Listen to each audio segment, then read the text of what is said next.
জাতির কাছে আমি অনুরোধ করব তাদেরকে যেন জাতীয় বীরের মর্যাদা দেওয়া হয়।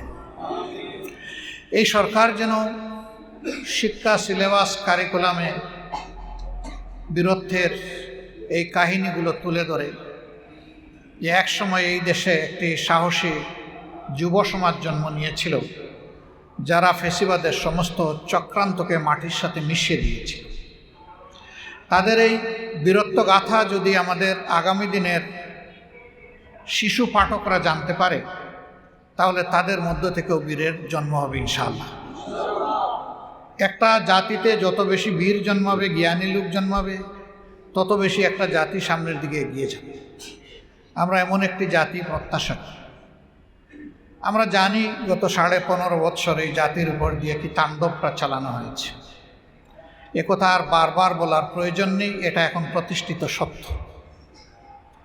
ফেসিবাদীরা এতটাই অপকর্ম করেছে যে তারা হঠাৎ করে এরকম চলে যাবে হয়তো বা এটা তারা কল্পনাও করে। এটাও ঠিক যে আমরাও কল্পনা করি, কিন্তু আল্লাহ তাআলার আমাদের কল্পনায় না থাকলেও আল্লাহ তাআলার পরিকল্পনায় ছিল এবং শেষ পর্যন্ত রাব্বুল আলামিনের পরিকল্পনাই বাস্তবায়িত হয়েছে। তারা এমনভাবে দেশ চালালেন যেন তারা এই দেশের মালিক আর আমরা সবাই ছিলাম ভাড়াটিয়া।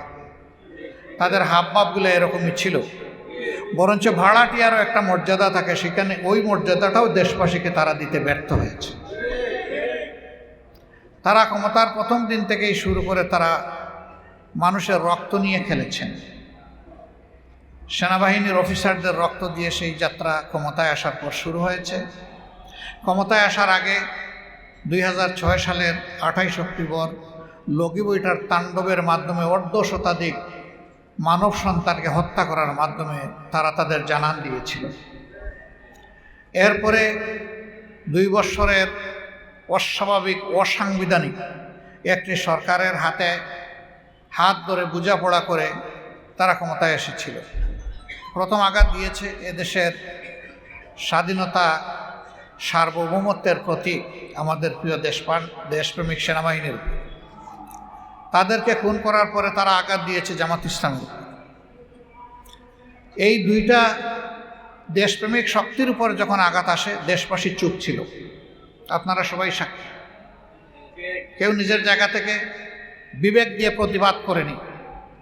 প্রথমটাই ছিল হতভম্ব, আর দ্বিতীয়টায় মনে করেছে ভূমিকম্পটা জামাতের উপর দিয়ে চলে যাক, জাতি বেঁচে যাক।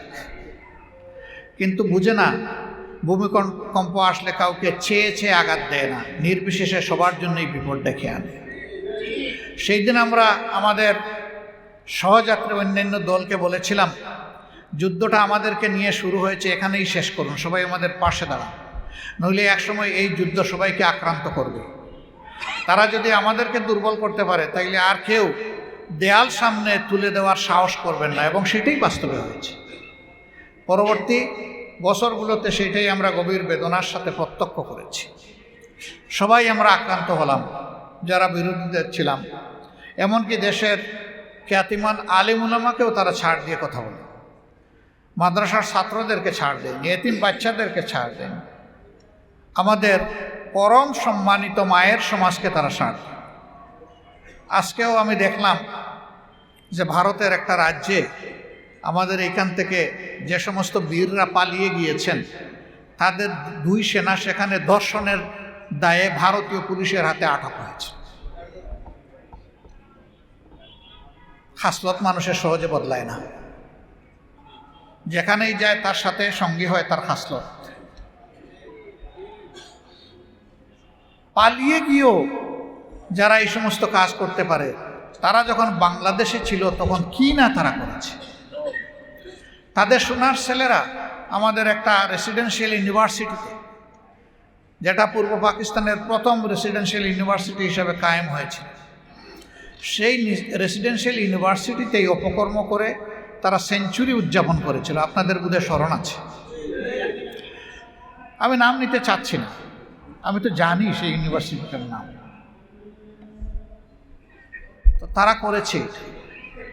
ঢাকার 2টা বিশিষ্ট মহিলা কলেজের ছাত্রীদেরকে নিয়ে তারা কি করেছে মিডিয়া তা উঠে এসেছে, কিন্তু আমরা তার কোনো প্রতিকার দেখিনি, প্রতিষেধক দেখিনি, কোনো পদক্ষেপ দেখিনি। তার মানে শাসকরা এটাকে শক্তি জুগিয়েছিল, উৎসাহ জুগিয়েছিল। এইভাবে কোনো শ্রেণী পেশার মানুষ, একজন ভিক্ষুক থেকে শুরু করে সর্বোচ্চ রাষ্ট্রের যিনি সেবক, কেউ তাদের যন্ত্রণা থেকে, আঘাত থেকে রক্ষা পায়। আর আমাদের ব্যাপারটা তো ছিল সম্পূর্ণ আলাদা।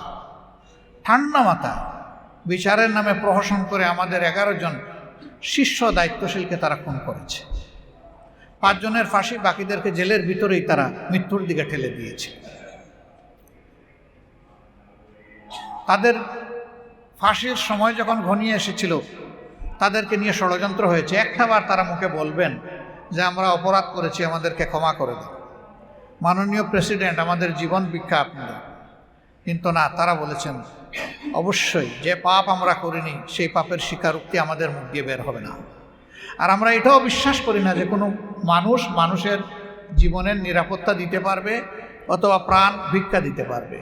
যে ভিক্ষা দিবে তার প্রাণই তো আল্লাহর হাতে, সে আবার অন্যকে ভিক্ষা দিবে কি? আলহামদুলিল্লাহ, সেই অদ্ভুত ঈমান নিয়ে তারা একদম হিমালয় পর্বতের মতো মাথা উঁচু করেই দাঁড়িয়েছিলেন। কোনো অপশক্তির কাছে, অন্যায়ের কাছে তারা মাথা নত করেন না।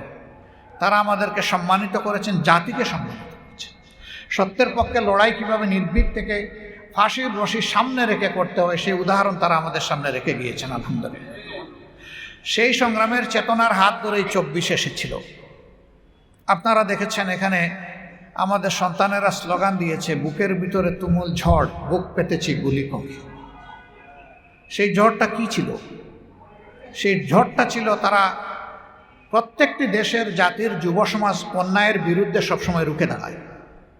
তারা দেখেছিল যে অন্যায়ের সৈলাবে গোটা দেশ ভেসে যাচ্ছে, দুর্নীতি চতুর্দিকে গ্রাস করে ফেলেছে, স্বজনপ্রীতির জ্বালায় জাতি অতিষ্ঠ, একটা পরিবার, একটা গোষ্ঠীর কাছে গোটা জাতি বন্দী। কৌটার নামে তাদের মেধার অধিকার কেড়ে নেওয়া হয়েছে। এই সমস্ত দেখে আমাদের যুব সমাজ তারা বিদ্রোহী হয়ে উঠেছে। 15.5 বছরের লাগাতার ত্যাগ, তিতিক্ষা, কুরবানি আন্দোলন সব কিছুর নির্যাস ছিল এই বছরের জুলাই 1 থেকে আগস্ট 5। এখন আর আগস্ট 5 বলে না, সবাই বলে 36 জুলাই। কেন বলে? ওই 1 তারিখের ধারাবাহিকতায় ওইটাকে কাউন্ট করতে চায়। এই ঘটনায় আমাদের 2000-এর কম বেশি কলিজার টুকরা সহকর্মীরা দুনিয়া থেকে বিদায় নিয়েছে, জাগ্রত নাগরিকরা বিদায় নিয়েছে, আমাদের সন্তান সন্ততিরা বিদায় নিয়েছে, কুলের শিশুও বিদায় নিয়েছে, এমনকি অন্তঃসত্ত্বা মাও বিদায় নিয়েছে। অনেকে আহত এবং পঙ্গু হয়েছে। যারা বিদায় নিয়েছেন তাদের বাড়িতে, তাদের পরিবারের কাছে আমরা যাওয়ার চেষ্টা করেছি, তাদেরকে সান্ত্বনা দেওয়ার, তাদের পাশে দাঁড়ানোর আমাদের অঙ্গীকার ব্যক্ত করার। আর যারা আহত হয়েছে তাদেরকে আমরা হাসপাতালগুলা এবং বাড়ি বাড়ি ঘুরে দেখার চেষ্টা করেছি। হাসপাতালে যখন ঢাকা মেডিকেল কলেজে আমরা 7 তারিখে গেলাম, তখন রক্ত গায়ে লেগে আছে, হাত কাটা পড়ে গেছে, পা কাটা পড়ে গেছে, 2 চোখে দেখছে না। সেই লোকদের পাশে যখন বসে জিজ্ঞেস করলাম যে এই মুহূর্তে তোমার কেমন লাগছে, বলে যে খুবই ভালো লাগছে। তোমার কাটা হাত, কাটা পা, তোমার হারিয়ে যাওয়া চোখ, তারপরে তুমি কিভাবে বলছো যে তুমি ভালো আছো? বলে যে কারণে লড়াই করেছিলাম আমাদের লড়াই সফল হয়েছে। তোমরা কি জন্য লড়াই করেছিলে? বলে যে আমরা স্বাধীনতার জন্য লড়াই করেছি, আমরা সেই স্বাধীনতা পেয়েছি, এই জন্যে আমার সকল দুঃখ ব্যথা বেদনা আমি ভুলে গিয়েছি। জিজ্ঞেস করলাম তুমি হাত হারা, পা হারা, চোখ হারা, আগামীতে তো আর জাতির প্রয়োজনে ওরকম করে তোমার সাড়া দেওয়া সম্ভব হবে না। বলে কেন হবে না? আল্লাহ আমার একটা হাত নিয়েছেন, অবশিষ্ট আরেকটা আছে, সেটা দেওয়ার জন্য জাতির প্রয়োজনে প্রস্তুত আছে। 6-7 বছরের একটা ছেলে এই উত্তরার রাস্তায়, তাকে বড়রা বলছে এই তুমি চলে যাও। আপনাকে আমাকে চলে যাওয়ার বলার? আমি এসেছি আন্দোলন করতে, আর আপনি বলছেন আমাকে আপনি চলে যান মিয়া। সেই ছবিতে আপনারা অনেকে দেখেছেন। তাকে একদিকে ধাক্কা দিয়ে সে আরেকদিকে রুখে দাঁড়ায়। এরপরে তারে জিজ্ঞেস করা হলো যে তুমি কেন এসেছো? বলে যে আন্দোলন করতে এসেছি। বলে কী জন্য আন্দোলন করবো? যে ওরা আমার ভাইকে খুন করেছে। কে তোমার ভাই? বলে যে আমার ভাই আবু সাইদ। তো সে তোমার ভাই হয় কেমন? এই ছেলেকে কে এগুলো শিখিয়ে দিল? বলতেছে যে জাতির জন্য যুদ্ধ করে সে আমার ভাই হবে না তো কে ভাই হবে? বলে তোমাকে যদি মেরে ফেলে আমি শহীদ হব, তোমার মা বাবা কাঁদবে না? কয় না, কাঁদবে না। কেন কাঁদবে না? কয় আমি বলে এসেছি আমি জাতির জন্য লড়তে যাচ্ছি, আমি মরে গেলে তোমরা কেঁদো না। আলহামদুলিল্লাহ, এটাই ছিল আমাদের জাতির চেতনা। কেন এত বেশি এরা জুলুম জাতিটার উপর করেছিল যে শিশু, আবাল, বৃদ্ধ, বনিতা সবাই ছিল অতিষ্ঠ এবং ক্ষিপ্ত। তাই তারা মনের ঝাল মিটিয়ে এই মানুষগুলোকে খুন করেছে। কয়দিন হলো ভাই? মাত্র 4 মাস, 3 দিন বা 4 দিন। এই সময়ের ভিতরে এরা মিথ্যাচার শুরু করে দিয়েছে। বলতেছে না তারা খুন করে নাই, এইগুলা বরঞ্চ যারা আন্দোলন করেছে আন্দোলনের লোকেরাই খুন করেছে।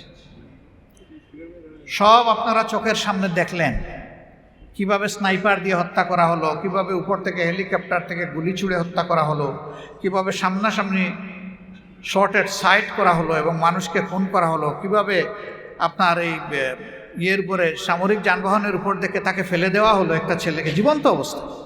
এই সব আপনাদের চোখের সামনে। এখন বলতেছে তারা মানে না, তা মারলটা কি? তারা কি মানুষকে এতটাই বোকা মনে করে?